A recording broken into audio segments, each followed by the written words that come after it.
اعتکاف سنت موقدہ علی الکفایہ ہے، اللہ جس کو توفیق عطا فرمائے، بڑی اونچی چیز ہے۔ اس لیے تو نبی پاک صلی اللہ علیہ وسلم نے تقریباً اعتکاف سے ناغہ نہیں کیا، 1-2 سال جو آتا ہے وہ مجبوری تھی۔ اعتکاف کی ایک تو فضیلت یہ ہے گناہوں سے بچ کے رہتا ہے، لیلۃ القدر نصیب ہوتی ہے۔ لوگ جتنی نیکیاں کریں اس یہ نہیں کر سکتا کہ بیٹھا ہوا ادھر جا نہیں سکتا، اس کو وہ ثواب ملتا ہے۔ حدیث میں آتا ہے، جناب نبی پاک صلی اللہ علیہ وسلم کا فرمان ہے، اعتکاف والا شخص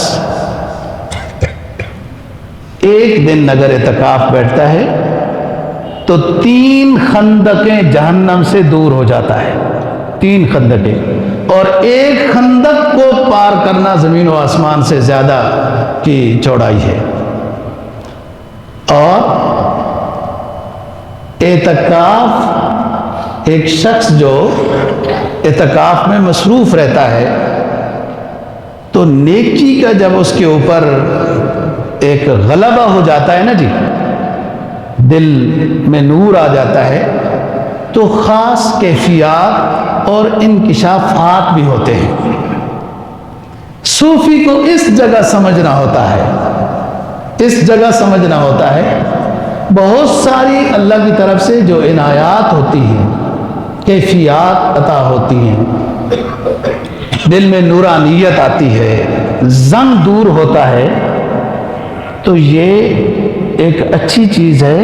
اور الحمدللہ اس کا یہ مطلب نہیں ہوتا کہ تقریر میں 4-5 کو جب تک بتا نہ لیں کہ ہمیں تو یہ آج کیفیت ہوئی ہے نصیب اور جو، تو ہمیں سکون ہی نہیں آتا، یہ غلط بات ہے۔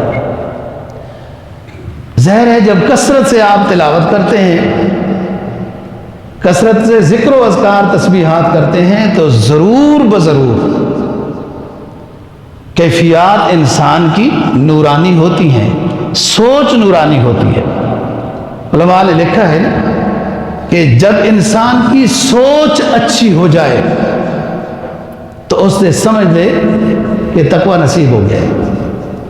ویسے تو بندہ نیک ہی ہوتا ہے ایک دوسرے کے سامنے، لیکن جب تنہائی میں بیٹھا ہے، سفر کر رہا ہے، اور اس کی سوچوں میں بھی اچھے خیالات ہیں، نیکی کا خیال ہے، اب وہ تقوی کے دائرے میں آیا ہوا ہے۔ اور اصل بات التقوی ہونا، تقوی دل کی کیفیت کا نام ہے، اور دل میں انقلاب آتا ہے جب انسان رجوع الی اللہ میں ہوتا ہے۔ اللہ کو جب راضی کرتا ہے نا، اللہ فرماتا ہے کہ میری انگلیوں کے درمیان ہے قلب بنی آدم، بنی آدم کا دل میری انگلیوں کے درمیان میں ہے، میں جیسے پھیر دوں۔ تو اللہ بے انصاف نہیں ہے، آپ نیکی کر رہے ہیں تو اللہ آپ کے دل کو نیکی کی طرف پھیرے گا، نیکی میں اور اضافہ ہوگا۔